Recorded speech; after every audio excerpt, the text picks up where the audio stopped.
Hello, everyone, and welcome back to another episode. Today, we're excited to explore the world of trust and estate planning with none other than Sarah Collier, our Senior Associate Financial Advisor. Sarah, it's great to have you here today. Let's get started and uncover the essentials everyone should know about with their financial future. We're so glad you're here, Sarah, but before we begin, let me read our disclaimer. This podcast is being recorded on October 18th, 2024. The contents of this podcast are strictly for informational purposes only, and nothing said should be taken as investment, tax, or legal advice. It is important to discuss your situation with a professional, as the strategies discussed today may not be suitable for you specifically. So, Sarah, to start things off, why don't you give us a little bit of background on yourself to our listeners? How exactly did you get into estate planning and your role at the firm? Yeah, so I attended Albany Law School and received my Juris Doctorate from there. Interestingly enough, I have a designated concentration in equine racing and gaming. At that point in time, I was actually interested in pursuing personal injury, so along the lines of liability, particularly as it pertains to horse ownership. But I also wanted to build out my practice and focus on different areas, so business law and also estate planning, knowing a lot of folks that are either in the equine or ag sector are really going to be focusing on that succession planning piece. Mm-hmm. So I focused a lot on that. But transitioning to my work here, when I was originally looking for jobs when I was in law school, it was very appealing to want to work for a financial firm for working with clients for long terms as opposed to more on a transactional base. So making that role, obviously with estate planning, is a lot of what we talk about here at Ullman Associates and how investments can be integrated. But that's just the one piece of working with our clients and their overall financial picture. Yeah, wonderful. So as we get started today on the topic of trust, what is a trust, and, maybe why should someone like us or any of our clients out there go get one? Well, trusts are, it's always kind of hard to explain exactly what a trust is because, we don't understand what bank accounts are, we understand what investment accounts are, but the idea and concept of a trust to a lot of even clients or individuals in general, it's hard to really conceptualize. So oftentimes I'll describe it as a box. But the more legal definition is a trust is a legal arrangement where a person known as, I'll just use the term grantor, transfers assets into the trustee. The trustee is the one that's in charge of holding and managing those funds to further the purpose of that trust. But of course, there's so many different layers within trusts themselves, and again, think of it like a box. You can put assets inside the box, and depending on the type of trust, you can take assets out. But once someone passes away, think about that box kind of being shut, and that's the end of it. So why do individuals get interested in wanting to establish a trust? Well, there's so many different reasons. Number one tends to be along the lines of avoiding probate, because it's an outside arrangement. Assets that are placed into this trust, and we'll go into a little bit detail on the different types of trusts there are, but if they're created during your lifetime, for example, if assets are placed in, then that typically is going to avoid the probate process, which can be quite long. The other reasons are asset protection from creditors, putting controls around how beneficiaries have access to the funds and what the purpose of those funds are for. Just to name a couple other things as well. Very classically, you'll see in what we call testamentary trusts, which are trusts that are established through a will, are trusts for minors. So you'll see that a lot with maybe young parents that have children that are of minority, or maybe they're of majority, but they still want to have some constraints because maybe they're inheriting large assets. Mm-hmm. Yeah, I think that's all really great points. A lot of the basics, but also getting into what are the main fundamentals of why you would establish one. So that's great to cover. So regarding the trust, who are the key parties in a trust? Well, there's three key parties in the trust. There's the grantor, that's the one that's going to be establishing the trust and is typically the one funding the trust. There's the trustee. They actually hold a fiduciary role to manage the funds that are in the trust and make sure that the trust purposes are being fulfilled. And then you have the beneficiaries, and those are the parties that are going to be benefiting from the trust. Interesting enough, these individuals these three different roles can be with the same individual, or they can be broken out. Now, you might think, well, why are you going to establish a trust if you are going to be the grantor, the trustee, and the beneficiary of that trust? Well, you'll see that sometimes with what we call revocable trust, grantor trusts.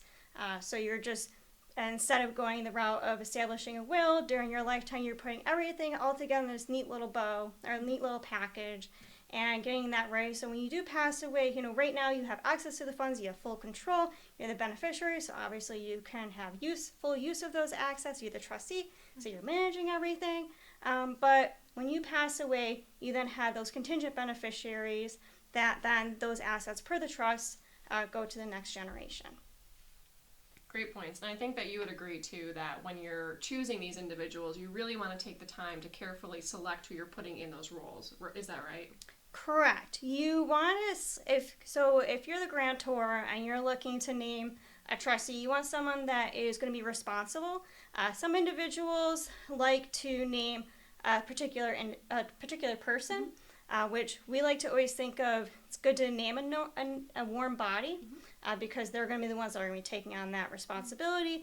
But in certain circumstances, you may want to look to a more hiring a financial institution to take over that role of being trustee because it is a big responsibility. It's a fiduciary role, and of course, with that becomes some legal ramifications if the trustee does not fulfill the trust as appropriate. Yeah, that's a great point. So Sarah, what should you consider putting in a trust? Well, in theory, you can put just about any of your personal assets inside of a trust, anything that you can retitle. Of course, some assets are going to be easier to rename and retitle in the name of a trust. Bank accounts are a great example, investment accounts. But of course, so your retirement assets, though, you can't retitle them, but you can name a trust as a beneficiary. Of course, we always caution against doing that unless there's particular reasons why you want to attach safeguards to the distribution of those assets because there is the compressed marginal tax rates associated with trusts, and they would be distributions if they're usually if the trust is named as the beneficiary is over 5 years opposed to over the 10 years. So you can imagine that it can be a huge tax hit if someone is leaving the trust as the beneficiary. But aside from that, you want to try and stay away from vehicles as well. The reason behind that is insurance. It's very difficult to obtain insurance in the name of a trust for automobiles. And so clients that are looking to, for the most part, avoid probate, you can do that pretty easily, just transferring over titles, especially if it's between spouses and their surviving spouse. So if that's honestly the only thing that has to go through probate, it's pretty straightforward. In worst case scenario, you end up having to put together a small estate if needed. But aside from that, real estate property, lake houses, they can all be retitled in the name of a trust, as can sometimes business interests. Sometimes you want to have conversations with attorneys about that, though, because if you're looking at your overall plan, maybe it's a little redundant to have a trust have the business interests inside of that trust. Great points. I think that it's always crucial, too, to make sure you take the time to either meet with a estate planning attorney or meet with your financial advisor to go over the specific retitling of the accounts like you had just talked about, because you want that to align with your certain circumstances and your goals like you mentioned before. Right, and oftentimes, you go, you meet with the attorney, you pay your bill to get this great trust all put in place, and then a lot of the ownership falls back on you to do the retitling. And that's where, us as financial advisors, we kind of take the lead on that implementation part and help them with that retitling, making sure everything's taken care of. And of course, years later, maybe circumstances change, they open up a new account, a new investment account, maybe with a different broker, whatever the case may be, and we have to then, remind them that they have to make sure that those are retitled in the name of the trust if they want to still continue on with the plan that they put in place some years before. So oftentimes when we encounter estate planning, you'll hear the terms revocable trust or irrevocable trust as more commonly known. What exactly are the differences between these? Right. So I would even take that a step further because there's really inter vivos trusts, which are living trusts, and then there's testamentary trusts. Testamentary trusts, those are going to be, like we mentioned before, trusts that are established through select language in a will. So of course that's subject to probate, but once the will has been subject to probate, the trust kind of come to life, depending if there's applicable reasons to establish the trust. So like I mentioned before, trusts for minors are typically seen as testamentary trusts, but those are irrevocable trusts. And then you have living trusts, which are trusts that are created during your lifetime, which can be irrevocable or revocable. So a revocable trust is a trust that the grantor can establish and fund, but it can always be evolving. The grantor can decide to take assets out, change assets, etc., change beneficiaries. An irrevocable trust, though, just like the name sounds, as soon as the irrevocable trust is established and funds have been placed in, the grantor does not have the ability to change and move those assets out and must continue to follow the lines of the terms of the trust. So you mentioned a will a little bit in there. How important is it, or maybe not important, to have a pour-over will alongside a trust? It is extremely important because as much as even us as advisors try and make sure that all of our clients' assets, if that's their wishes, are in the trust, things happen. Things maybe are left out.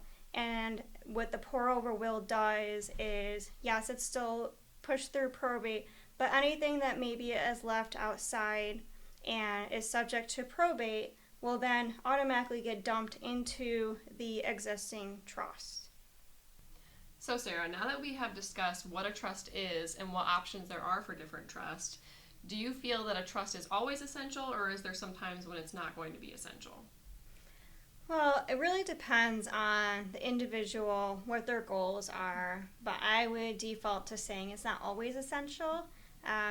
Especially when you're looking at from a generational, younger folks like us, we might not have a need for trust. And just putting the bare bones to an estate plan, healthcare proxy, power of attorney, and a will is going to be, the most important. As folks are maybe aging in place, there's different concerns and planning goals that then may pivot towards more complex planning. But even then, depending on the client's assets, it still might not be necessary. And we certainly have some clients who even have some significant assets and they just don't want to go through the whole process of establishing a trust. So it can definitely help streamline the whole estate planning process. It can make things very smooth with the transition and offer a lot of structure, even offering that control for with the next generation and how they use those assets. Because oftentimes if they're going to be receiving a significant amount of assets, the biggest concern is going to be, how are they going to utilize those funds, and are they going to be making wise decisions about those funds? But of course, then the question also becomes, what assets are you going to be using to fund? Like we talked about before, retirement accounts are not a good way to fund a trust, at least not all the time. And because of that, most folks, most of their assets tend to be in retirement accounts. So if most of your assets are retirement accounts and maybe you have a small modest home and modest bank account, well, maybe trusts aren't right for you. But that's for the discussion with your financial planner and your attorney. Yeah, Sarah, you've made some really great points today. Thank you so much for joining us today and sharing all of your insights regarding the trust.